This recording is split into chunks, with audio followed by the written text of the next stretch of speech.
All right, welcome to another episode of the Walking Up Podcast. I am joined today by a special guest, Tyler Gillies from the Milwaukee Brewers farm system. Tyler, how you doing, man? I'm doing pretty well. Thanks for having me.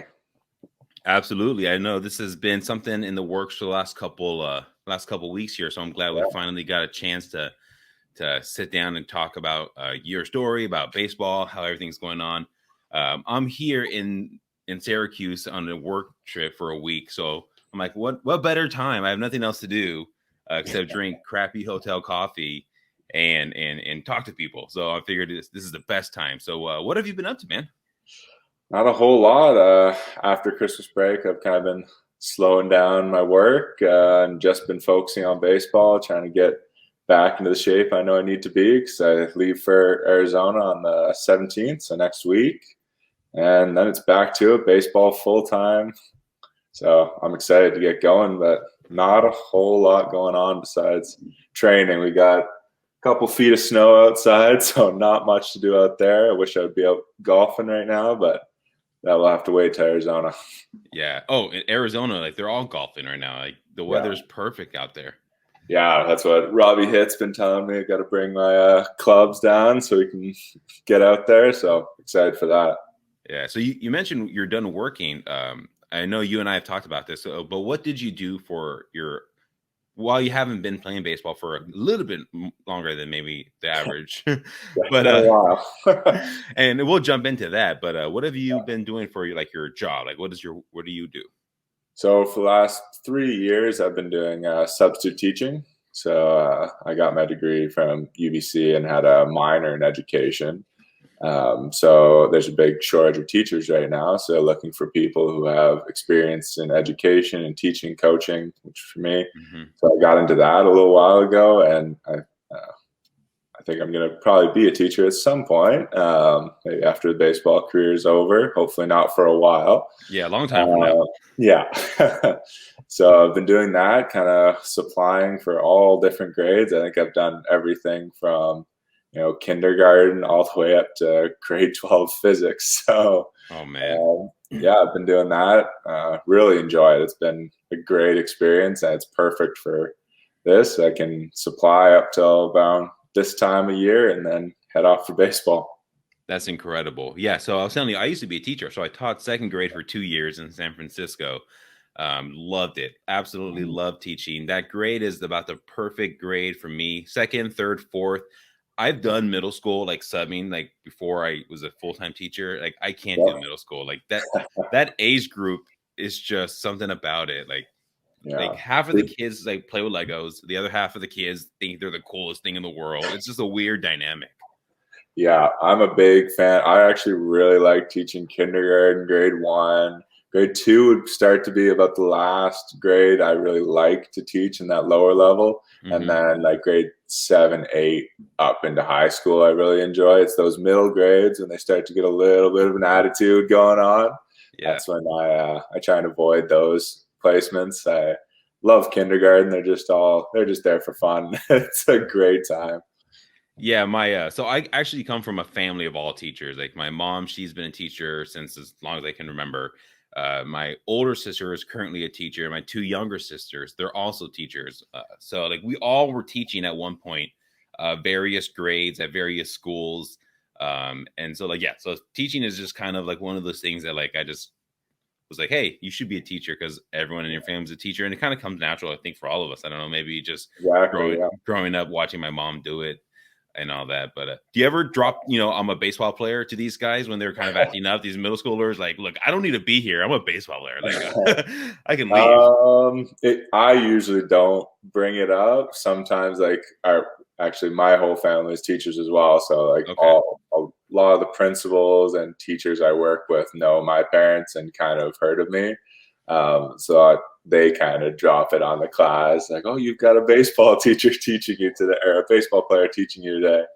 So that's when that comes up, and then sometimes I'll have kids like I coached before in like the older grades, so they'll know me. But I try and keep it on the down low. I remember one time, I'm trying to think of the grade it was, probably grade 5 class, and the principal knew me and came in, told the class, And these kids spent like we had a period in the library, and they were finding pictures of me, printing it off, and having me sign it in the middle of school. I was like, we're not learning a ton today if you're just figuring out how to use the printers. But yeah, it was kind of funny. So I try and keep it on the down low sometimes. If I'm looking for like something to kill time, I'll have them guess what my other job is. And none of them usually get it, but if somebody does get it, I'll give them like a baseball card. That'll be their prize. So Yeah.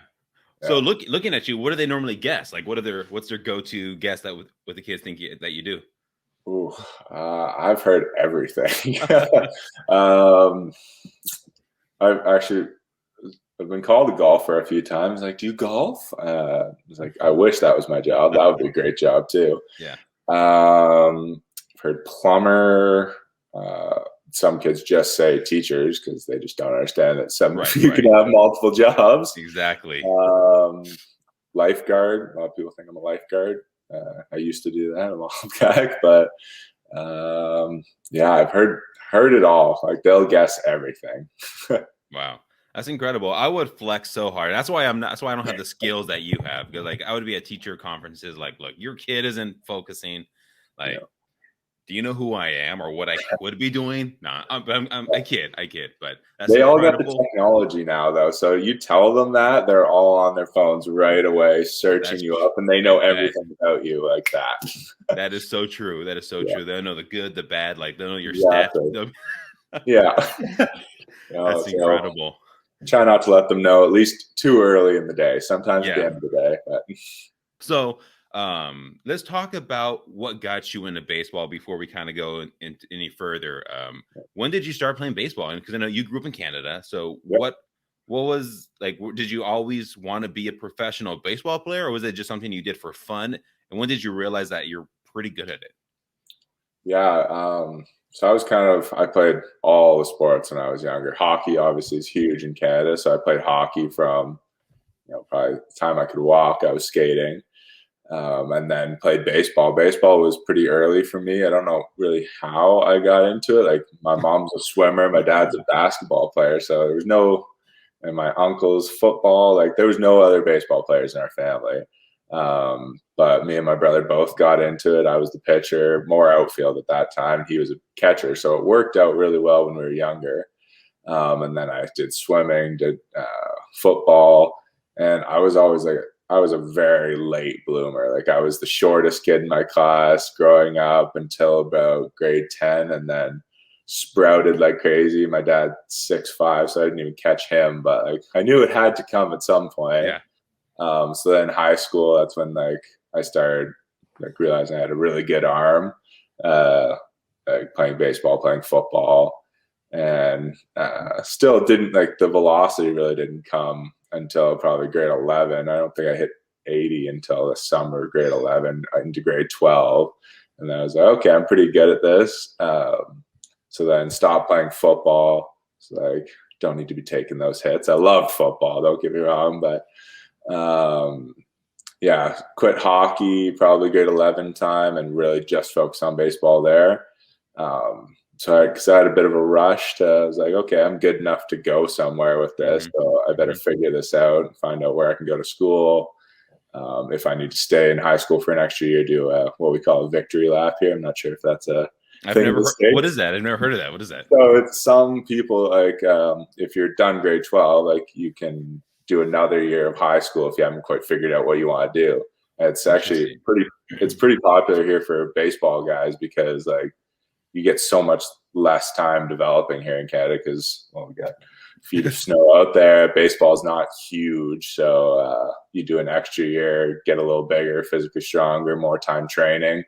So that was an option for me, but then UBC ended up offering me a grade 1. I had a couple other offers, nothing huge, but as soon as kind of grade 12, baseball was my focus, and I always loved baseball. I was more of an outfielder until high school, and then I fell in love with pitching. It's that kind of one-on-one fight mentality, and I lived for it.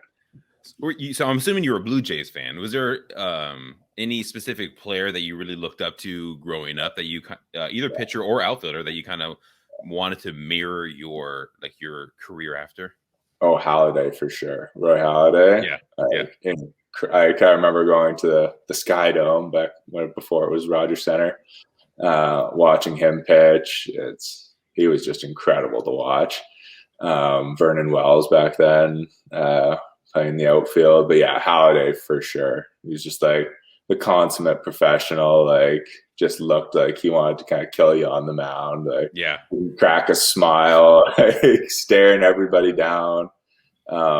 Yeah, for sure. Watching him with the Blue Jays and then watching him with the Phillies, he would definitely be someone I grew up watching, admiring. Yeah. So what's the process like then for like looking for universities or colleges? Were you considering any schools here in America and in the States, or were any of them interested in you? Did you kind of do a tour of different colleges and universities, or maybe even considering like the JUCO route here in the States? Yeah. So like I was saying, I was a very late into the baseball game. Like it was grade 11 summer that I was like, okay, I'm kind of good at this. I was playing house league baseball up till then, like non-competitive. Like it was just kind of fun.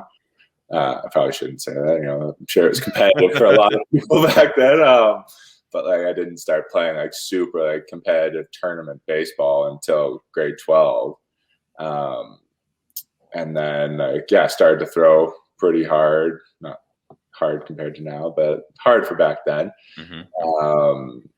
And a couple JUCOs offered me. That was kind of the first route, and that's kind of what my high school coach was pushing me towards. He wanted me to go to the States. He was a JUCO and then went D1, so he wanted to kind of push that route. I didn't know a ton about the JUCO scene, and like both my parents like very highly educated people, and were kind of skeptical about going a junior college route.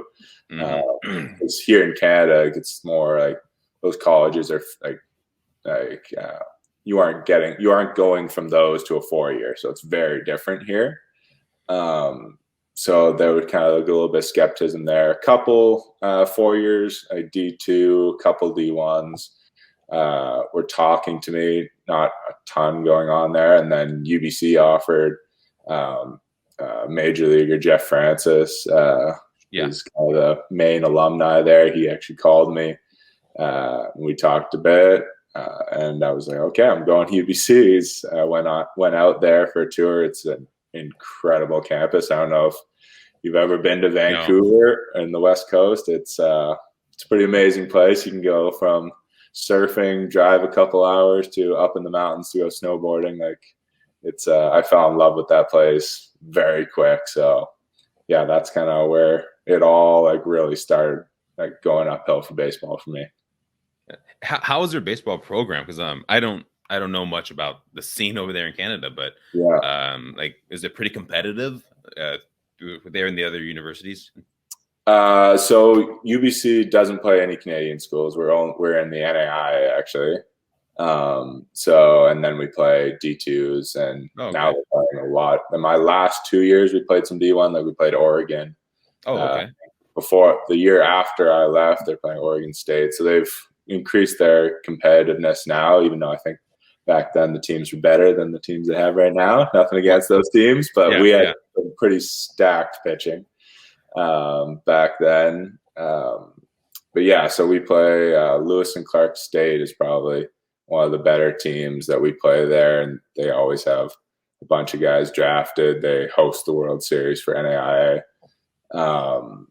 So yeah, it's only state schools, a lot of bus rides. We play a couple like exhibition games against Canadian teams, but it's not a super competitive loop that they have going on over there.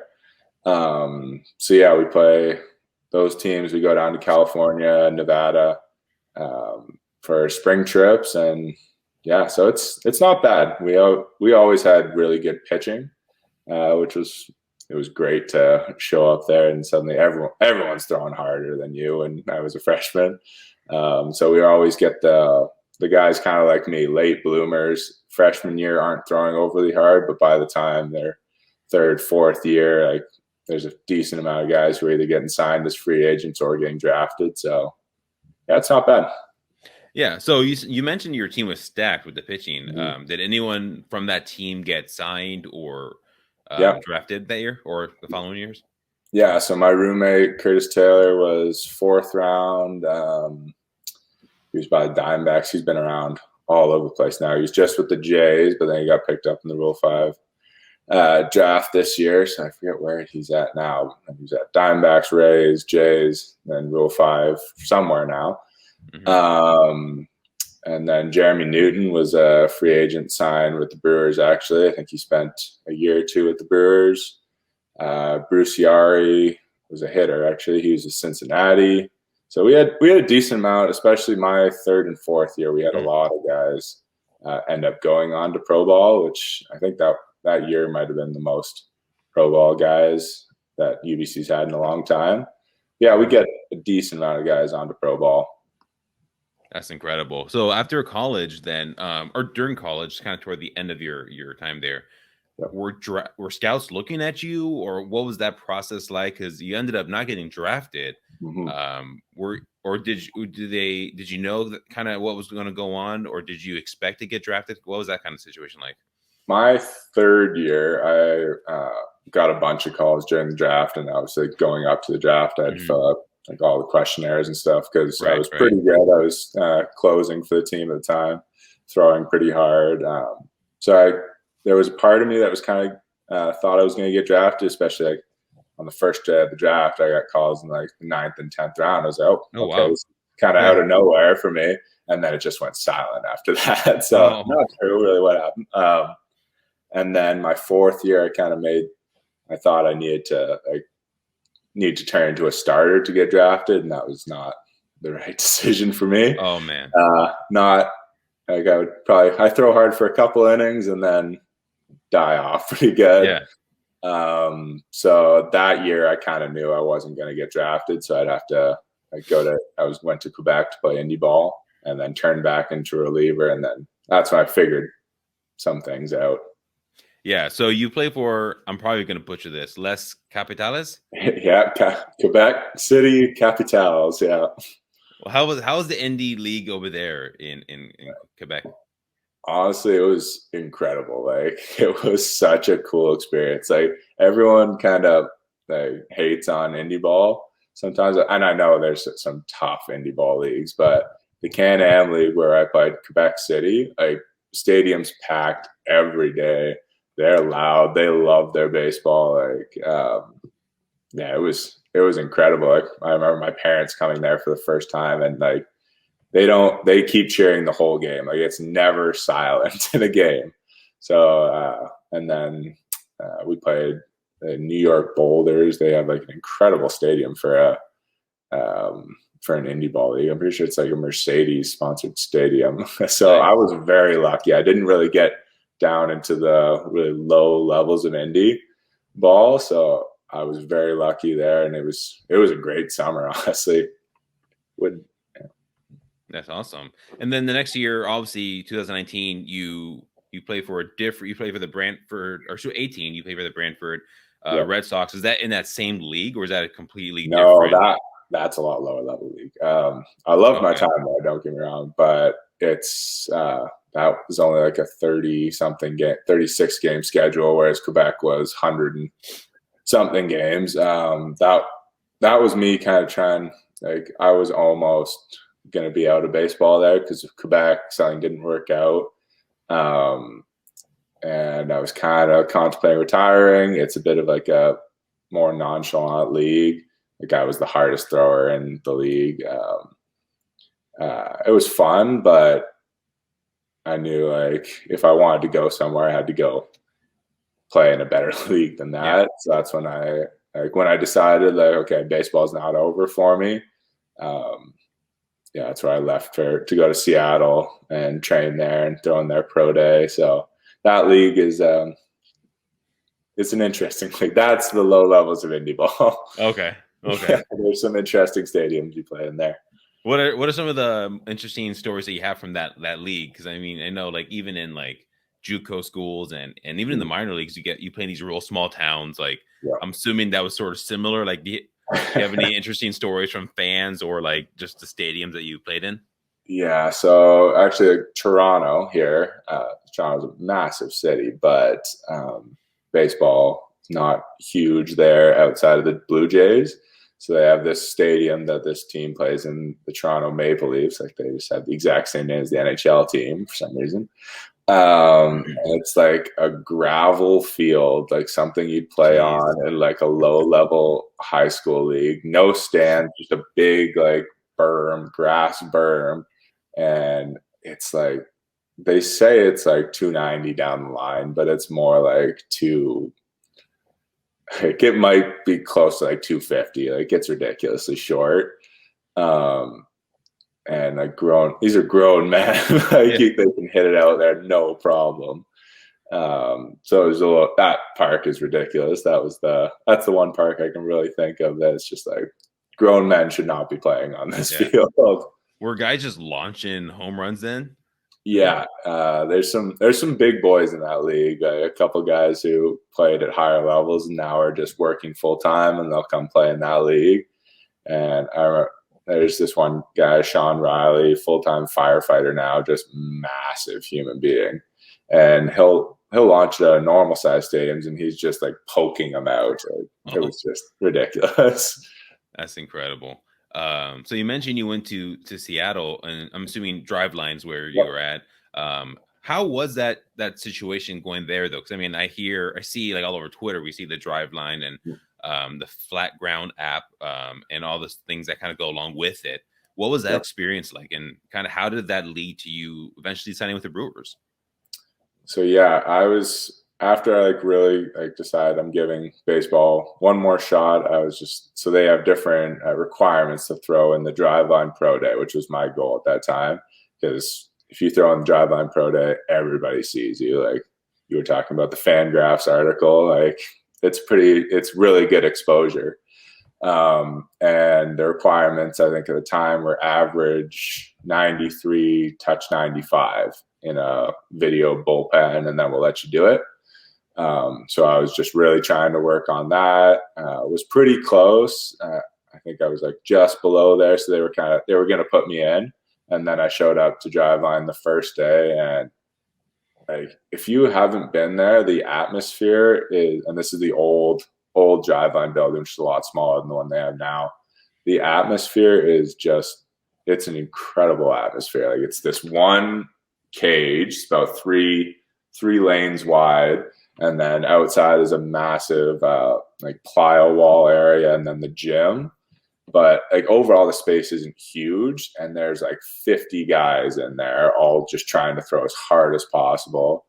My first bullpen there, I remember I did like a couple step behinds through like 99, 100, and then people were like stopping what they were doing and coming to kind of watch, and like suddenly the pressure is just like, and so the adrenaline starts pumping, and it was like the hardest I've ever thrown inside. It was like sitting 96.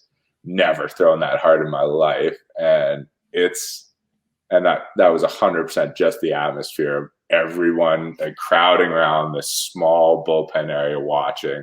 Yeah, and like guys, like there's a bunch of minor league guys, a bunch of major league guys were there. Like Bauer is there, Jeff Hoffman was there when I was there.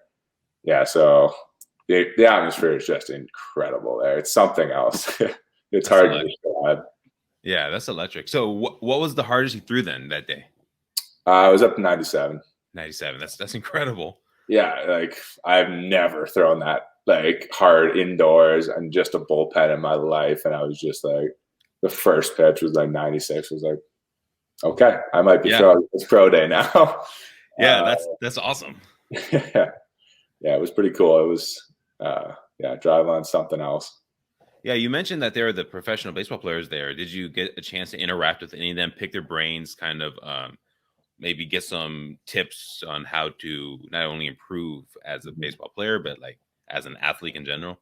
Yeah, so on pro day, actually. So pro day is kind of happening, and the whole facility's closed down except for scouts, the people who are the people who are in the pro day and like just a small amount of other people.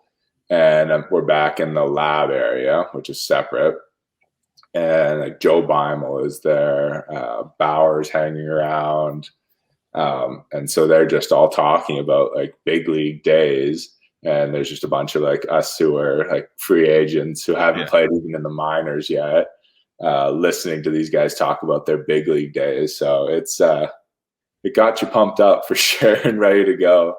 But yeah, listening to, Joe Beimel, I remember talking about some stuff and just like, I think he was talking about his experiences in LA, and it was really cool to hear. Like I was so like amped up for this pro day that I didn't really ingest as much as I should have. Sure.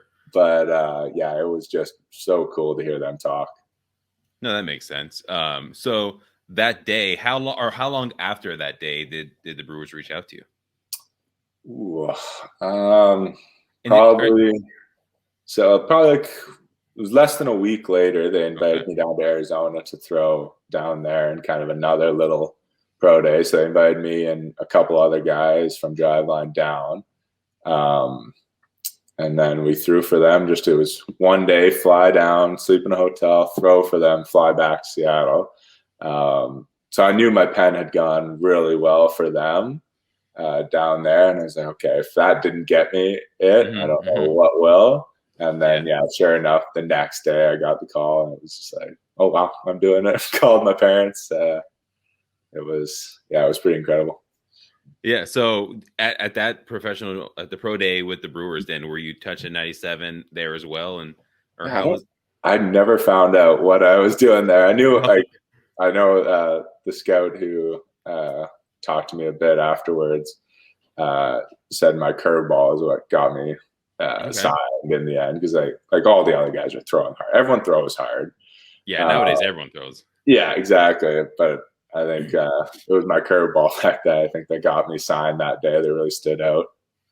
Awesome. That's incredible. Were there any other teams interested in you, or is this pretty much the Brewers? Blue Jays were talking to me a bit. I had gone actually down to Rogers Center to throw for them. And they were talking about signing me before that. They were actually signing me. They were talking the year before sending me to Vancouver for the end of the year for a short season, but that didn't pan out. And then they were talking about me beforehand before the Brewers signed me. But that was pretty much it. The Red Sox a bit, but mostly the biggest one to actually bring me down was the Brewers, and like most concrete one. Yeah. That's awesome. And when you got signed, and you took that first step to becoming a big leaguer, obviously after years of growing up and playing in college and then independent league and then that small league that you were in, what was that feeling like of just finally taking that first step into being a major league player? Yeah, it didn't really hit until I landed back in Arizona for that spring training, and you're just walking up to the facility and they got like the big Brewers sign. You're seeing the size of the spring training facility. It was like, holy, this is it now. UBC has some good facilities now, and like in my last couple of years, but like even the first year I was there, our hitting cage was just this oversized tent kind of thing. And then indie ball is nothing overly special. Quebec's awesome, but like the facilities of when you actually show up to like spring training it blew me away. It was nothing like I'd seen before, really. That's awesome. So then you played one season, or you threw 42 innings for the Timber Rattlers at that time. They were I guess it was low A at that point. It was low A at that time. How was it playing in Wisconsin? It was awesome. Like Appleton, Wisconsin is such a cool place to play. Like that stadium's incredible. So I should say I showed up the first day. I showed up because I stayed a little extra time and extended spring training to kind of let more people see me and figure out what they wanted to do with me. And so I landed in Beloit, Wisconsin. So you see that place and it's like, oh, okay, this is this is minor league ball. It's a bit of an interesting little place. That's old stadium was a joke. The new Yeah. stadium is nice from what I hear. Oh, no, that's good. Yes, they need to step it up a little bit. You're saying the road dog in. So then getting back to Wisconsin, like Appleton, it's like, okay, this is what a nice stadium is like. So yeah, it was Appleton, Wisconsin was an awesome place to play. Like I enjoyed every minute I was there. Yeah. They're high A now, so there Yeah. was the adjustment and all that stuff. Mm-hmm. So after the 2019 season, obviously 2020 was COVID, and then you had to stop playing for like health reasons. Like, what was that whole situation like, and kind of walk me through that? Yeah, so it was actually the end 2019 season. I was back in Arizona for a little bit, doing some extra work with the Brewers on for a pitch design thing. I came back home, was feeling fine. October, I was starting to feel like a little off. Like just had like a cough that wasn't going away. November, I started to get like a lymph node start getting a little bigger. And I was like, okay, this is weird. And I went to my doctor. She wasn't really sure what it was. So we did an ultrasound, and then a bunch of tests later, actually not long after Christmas, found out I had Hodgkin's lymphoma, which I guess it's a cancer of the lymph system. Wow. And yeah, that was definitely hard first hearing, just because they said just cancer at the start. Yeah. And I was like, okay, that's not good. Kind of flipped everything upside down. But then I talked to the doc, and I guess if you're going to get cancer, Hodgkin's lymphoma is the type you want. Like it's very successful treatment usually. And it's pretty quick. Like you can do 4 to 6 months. For me, it was 4 months of chemo. I was still when I got the call, they pretty much said you're not going to play baseball this year, which would have been the 2020 season. So that hit hard. Like I was like, okay, well now that might be my baseball career over. Like going to get a little older. What really Eduardo and Tom, our farm coordinators, literally called me the day after my first appointment with the doctor and kind of just said, you don't need to worry about baseball. Like worry about yourself getting healthy. Your spot will be fine when you get back. So that definitely helped the whole thing. So I did 4 months of chemo, was given remission. Everything I heard was that you're good. Like this is it. It's a little road bump. By that time, the season was canceled. So I was like, I'm not missing anything. I can take my time, get ready for the 2021 season. And then August, I started to feel a little off again. So I finished the first rounds of chemo in May, and scans were clear, got another scan clear. And then August, scan comes back not clear. Wow. And that was tough because like the first chemo, everyone was saying like, you're good. Like it's going to be over. I was able to keep training through it. I was still like throwing bullpens and stuff through chemo. Like it was throughout fine. Throughout your whole chemo, you were able to throw? Yeah, I was like bald throwing bullpen, still throwing like pretty hard, and like I was getting through it. Like the first couple days after the chemo infusions, every 3 weeks, weren't too bad. So I was like, okay, this isn't going to affect me over it. Like I haven't missed a baseball season because COVID canceled it. And then hearing that it came back in August, that was really rough because I was just thinking, I'm going to be right back into it, not going to be missing anything. And hearing the second stage kind of treatment for lymphoma is a lot dicier. So it involves a bunch more chemo up front, get yourself into remission again, and then you go through a stem cell transplant, which pretty much is they take some stem cells out when you're clear and then give you just the strongest chemo possible that pretty much wipes out your immune system. Like you aren't producing your own blood. You aren't producing your own blood anymore. You aren't producing anything. So if they didn't have those stem cells to give back to you, you die. So it was that was pretty rough. I had to Wow. stop training everything, like, Yeah. because it was just like I was in the hospital for 10 days Oh, during that time. Luckily, I started, like, I'm still young and in pretty good shape, so I recovered pretty quick. Um, and then ended up doing some extra immunotherapy for a while to make sure it was all gone and give me the best chance. So that finished up in June uh, of last year. Was still pretty out of it. Like, was down to, like, I weigh usually around like 210. I was down to like in the 170s. wow.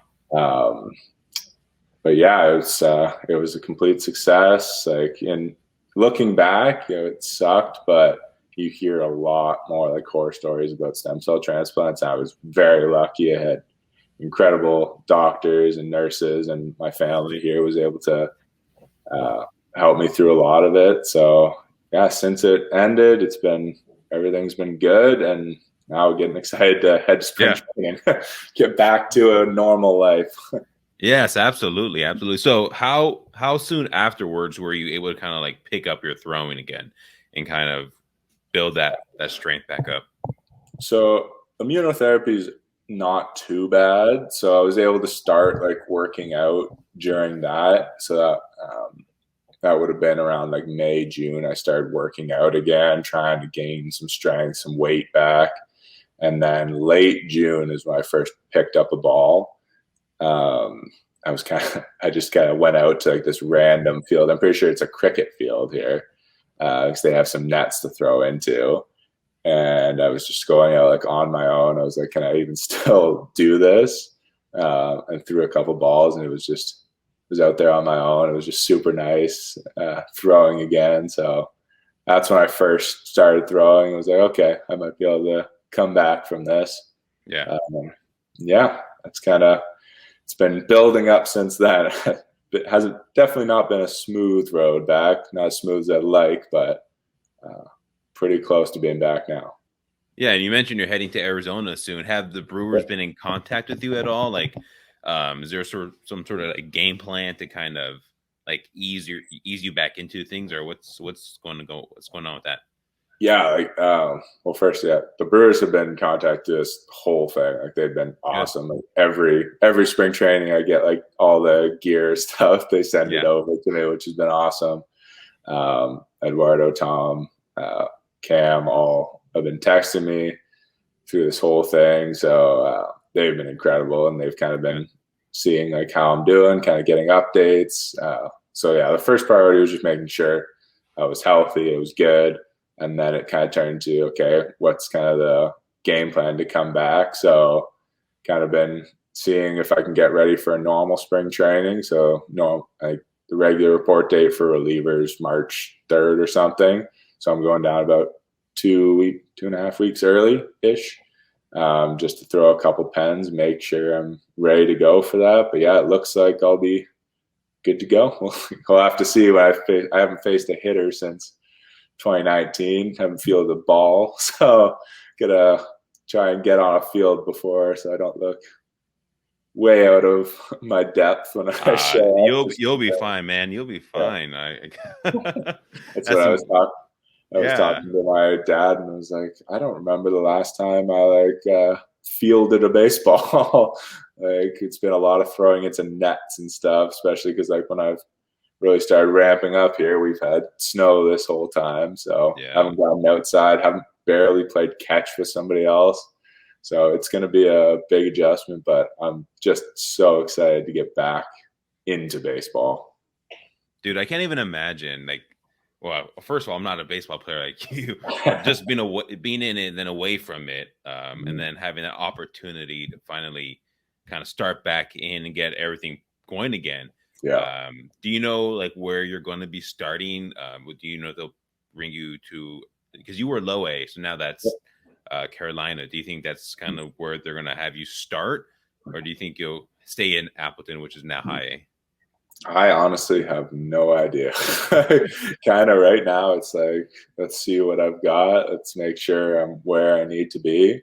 Like, I'm going to be 26 right now. So I think if things are going well, I have a feeling they're just going to throw me in the fire, see how it goes. And that's kind of what they said. You're going to get the opportunity. So I just got to make the most of it wherever it is. Yeah. Well, I'll tell you this, man. If you're pitching in Appleton, that's about an hour, 30-ish minutes from where I live. Like, let me know when you. Oh, I guess you'd be relieving though. So it's. Yeah. But I'll try to get a game. See if we can catch you pitching here. Hopefully, Okay, we'll awesome. see you in the major league soon, because then that's a shorter distance, and I'll be there. If you're debuting in Milwaukee, dude, that'd be electric. You gotta let me know. Like, you don't have That would to. be awesome. Yeah. Yeah, I won't break it. Just kind of send me a text like, it's on, and I'll be like, all right, let's do this. Like, Yeah. we're gonna head over there to Milwaukee, watch you pitch, man. Yeah, it's been pretty cool over the last few years seeing guys that were in the bullpen in Wisconsin with me making their major league debuts. Jake Cousins was up with the Brewers. Anthony Bender was with Miami. Mm-hmm. Ashby was up a little bit. Yep. It's pretty crazy. Doesn't seem like that long ago we were all in Appleton. Do you still keep in contact with Ashby and all these other guys, or no? I talk to Jake and Bender every once in a while. I haven't talked to Ashby in a long time, but I talk to the Penn guys are out, kind of a separate thing. Yeah. But I talked to Jake and Anthony a little bit. Yeah, I know Jake. He had an incredible season last year with the Brewers. He I don't know if you. Very good. He is like. I remember watching his first pen. I was like, oh, okay, this guy's legit. How was he let go from somewhere? Yeah, it's wild. How they're both very good. Yeah. I haven't watched too much of him. I'll have to check him. He's with Miami still. Yeah, I'm pretty sure he got a couple saves for them this past season. Like, yeah, he's somebody just a bowling ball sinker at like 95. It's just ridiculous. Wow. Yeah, the Brewers are so good at evaluating talent from other teams or guys who have been let go, like Cousins or independent ball like you. Yeah. And so I know that like they have that plan in place, and they have a really good pitching system. And development. Yeah.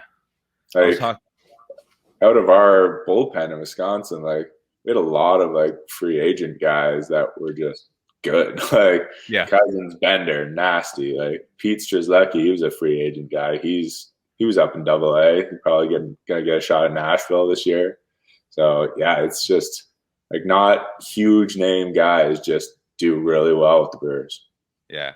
Yeah, for sure. And thinking even like Hunter Strickland, who was a big league closer. He won a World Series with the Giants and the Nationals, and then kind of forgotten about. And then he comes up with the Brewers, and he had an incredible season with the Brewers. So I love how that the Brewers are how they work, and how the organization and front office, and they're so good at evaluating talent. Before we get off here, what are some maybe goals for yourself? Obviously, health and staying healthy. But what are some what are your goals for this season as a pitcher?